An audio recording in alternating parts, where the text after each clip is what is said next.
Welcome to the next episode of Real Stories Leadership Series for the Canadian real estate industry. I'm your host, Micheline Bentley from Matrix360, and we're excited to collaborate with Informa Canada to deliver a platform for leaders to share their experiences. The intent of our dialogue series is really to just engage with business leaders as they share their insights and wisdom. Before we commence, a little tidbit about Matrix360. We're a talent management and workplace advisory platform that bridges the human experience with business innovation. And it's with great privilege and responsibility that we partner and advocate for people in our industry. So today we're here with Amy Price, who is the President and Chief Investment Officer of Bentel Kennedy in the United States. And we're here at the Global Property Market Conference in Toronto, Ontario, Canada. And welcome, Amy. Thank you so much for being here with us. We know that you have a crazy schedule, as you were just telling me. So we appreciate you taking the time to talk a little bit about yourself. We're going to start off with maybe talking a little bit about the work that you currently do and why it matters to you. Okay. So Bentel Kennedy is a real estate and investment management company. So that is our business. I really spend my time working with a team in the U.S. to make investment decisions and drive investment strategy for our clients. Most of our clients are public pension funds. So that means really the ultimate client is, it's the retirement for a lot of hard-working people. So I'd say a lot of what makes the work meaningful is knowing that ultimately, you're working on the behalf of someone's retirement and their ability to, kind of retire comfortably. So there's a lot of responsibility that comes with that, but there's also a lot of fulfillment that you get from kind of knowing that it's, it has that importance and meaningful impact, right? Let's take a look at your career journey kind of leading to this point. Can you recall something that you did perhaps in the past, maybe in a volunteer experience, or maybe it was a project that you worked on, in retrospect, that's really had an impact on your career today? So I guess what comes to mind for me there is I started my career as an analyst at Morgan Stanley, so kind of in that investment banking culture. And I decided to go spend my third year as an analyst living in Hong Kong in 1985. 1995. Did I say 85? 1995. Yeah, 95. And it was meaningful because, number one, it wasn't really my comfort zone. It was definitely the first time I felt like I did something with my career that was kind of, out of step or out of line, if you will. But in hindsight, it was an exceptionally meaningful experience for me because, number one, I got to do business in a different way, but really importantly, I just got to see a part of the world that I hadn't seen. And so it kind of brought together for me the idea of job doesn't just work, but how do you kind of ensure that you're spending your time in a way that's enjoyable, that's fulfilling to you as a person, that you're learning from, but you're also doing something exciting professionally. Yeah. And so I think that was an experience early in my career where I kind of helped me kind of set direction and think about how I find that balance and fulfillment more broadly as I think about my career going forward. And seeing things from a different perspective, even like in another culture, can really change the impact. Was there a moment in your life when you realized, I'm a leader and I have responsibilities? Well, that's funny. I will actually say I grew up, again, in an investment banking and investing culture, and really I felt, for the most part, through a lot of my career, that success meant doing a deal well. It didn't mean taking responsibility as a leader. It didn't mean managing other people. It really meant being exceptional at what you were doing in your kind of day job and continuing to progress in that regard.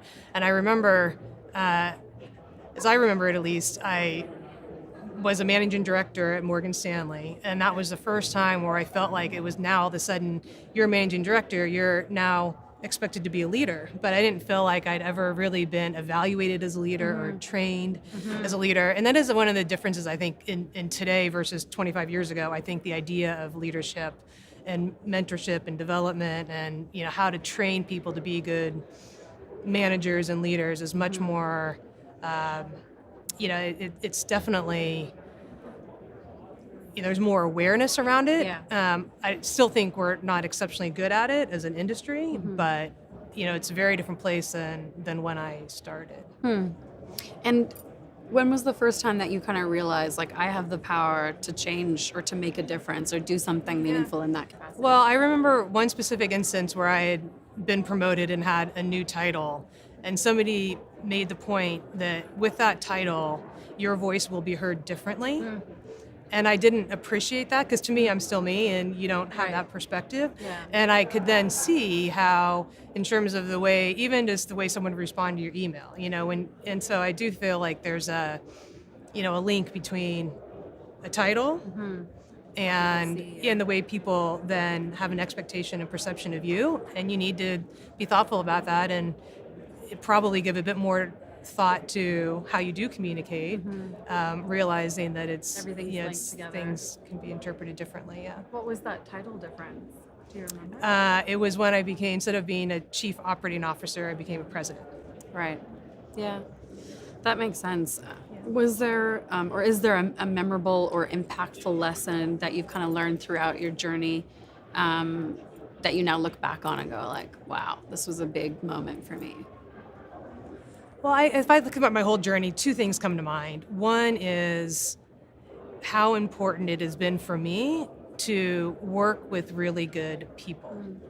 So there are a lot of ways you can, progress your career and have new responsibilities. But at the end of the day, I really feel like working with good people, meaning people that you trust and respect, and you feel trust and respect you, Right. that have your interests at Yeah. heart, that are fun to be with. Right. It's what makes work far more engaging and fulfilling. And honestly, I don't know that I would be continuing to work the way I did if I didn't feel like I could really come to work and work with good people. So I didn't have that perspective when I started working, but it's absolutely something that now is just Fair not enough. negotiable. Yeah. You have to really feel like you're working with good people. The other perspective I have that I've developed over time is to not put too much pressure on myself to think too far ahead in my career. So I think, and particularly for younger people starting in their careers today, I feel like there's a lot of pressure to kind of know where you're going to be and how you're going to get there, and to get there as quickly as possible. Yeah. And I didn't have that, but I struggled not having it, thinking maybe I should have a bit more perspective on exactly where I want to get to and how I want to get there. And perhaps part of it being a woman, I had a view that I wanted to be able to manage a career and a family and other things someday. And so I was a little bit less kind of singularly focused on my career. But in hindsight, I think that served me well. I think it's allowed me more mental space and flexibility to pivot or think about my career a bit differently. Right. And I think it's just allowed me to be more, kind of more present in what I'm doing and why I'm doing it than worrying too much about where I'm trying to get to. Yeah, doing a good job rather than thinking about where you need to be 10 steps ahead. Let's talk a little bit about mentorship for a moment. Is there someone that you have looked to professionally, maybe even combination personally, for guidance, leadership, advice that as you progress throughout your career, you really look to and go like, this person really made a difference? Yeah, honestly, there definitely are a handful. I would say, as opposed to one really standing out, I would say I feel, in hindsight, quite blessed to have kind of a collage of influencers, people who have either subtly or more profoundly given me guidance through my career. And I think the common denominator, again, goes back to a little bit what I was saying before, is that there were people that I trusted and respected. Yeah. It's people that honestly were really good listeners, because I think a lot of mentorship is letting someone thinking through it for themselves, because at the end of the day, I think you know yourself best. It's hard to give someone advice. It's easier to help them think through their own situation and get to their conclusions. And there are also people who saw potential in me and were willing to push me a little bit outside of my own comfort zone. So I don't think I'm the person naturally who takes a lot of risks. So being nudged a little bit and being pushed, I think that, definitely moved me forward in my career. If you could go back in time to your 20-year-old self, kind of knowing what you know now, what are some pieces of advice that you would give yourself? Well, again, it kind of comes back to, I think, to what I was saying is number one, I'd say work with really good people. Trust your gut. Life is too short not to just feel connected to, the people that you spend so much time with, and that you're really aligned in, why you're there and what you're about. And again, number two, I'd really say to, it's good to have goals and it's good to have a vision, but you need to also have some flexibility. And so I think not worrying too much about the future and really being able to live in the present and think about how can I really add value, contribute, learn, grow, today as I come to work and what I'm doing. Right. And really challenge yourself to just challenge myself, to think about, working in a way that you feel like you're really growing as a person.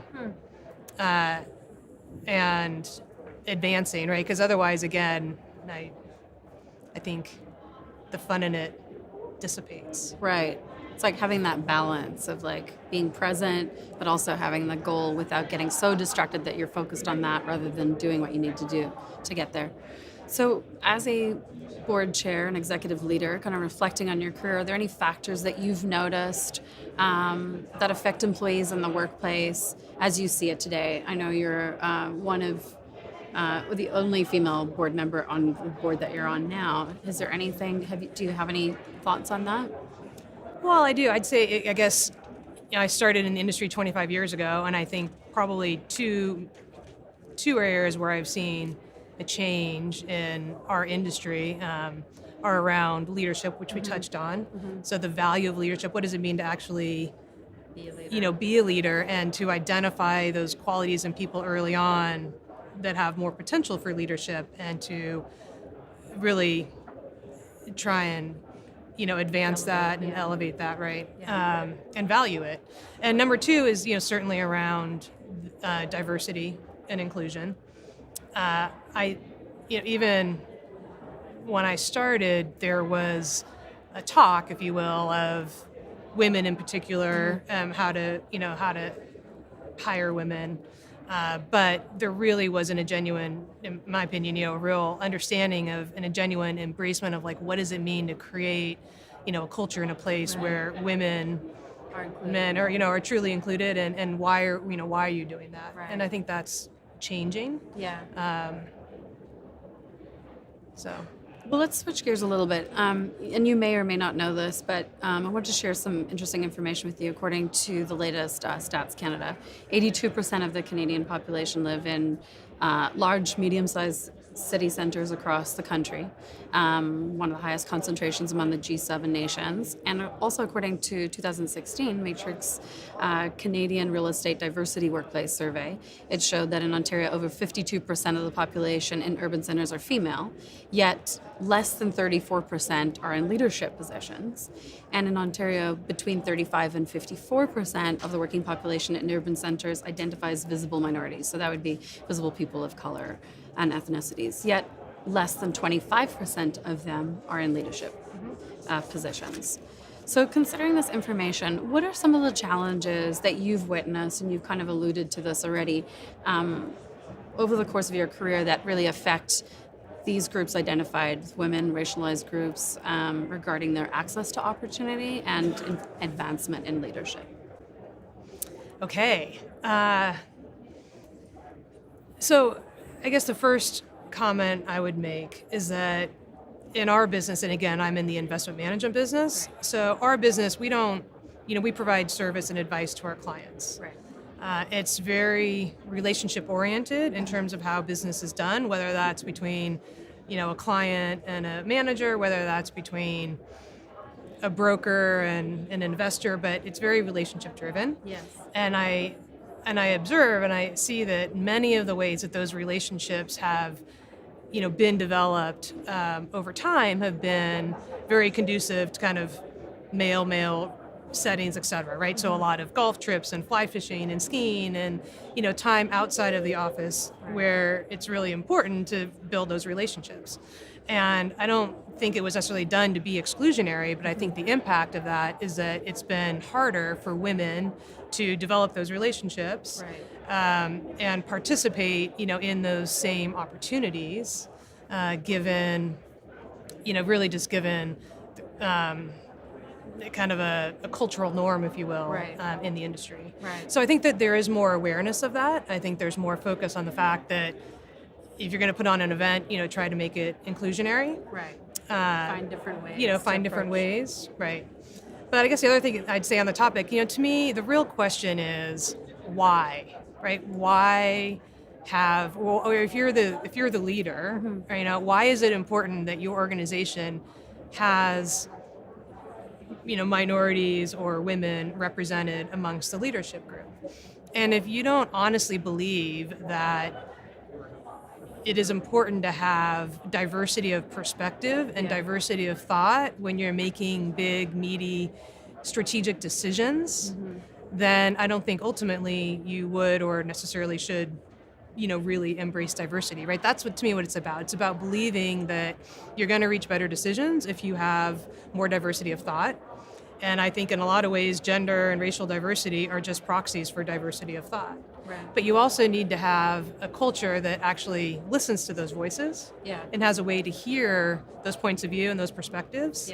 And I think the challenge is that that's hard to do. And you tend to listen to the people who speak like you. You tend to listen to points of view that are like yours. Right. And so I think those are some of the just inherent biases that therefore kind of can prevent indirectly, women or minorities from reaching in, the upper echelons of leadership if they don't really work amongst a team that values that perspective that they can bring. Right.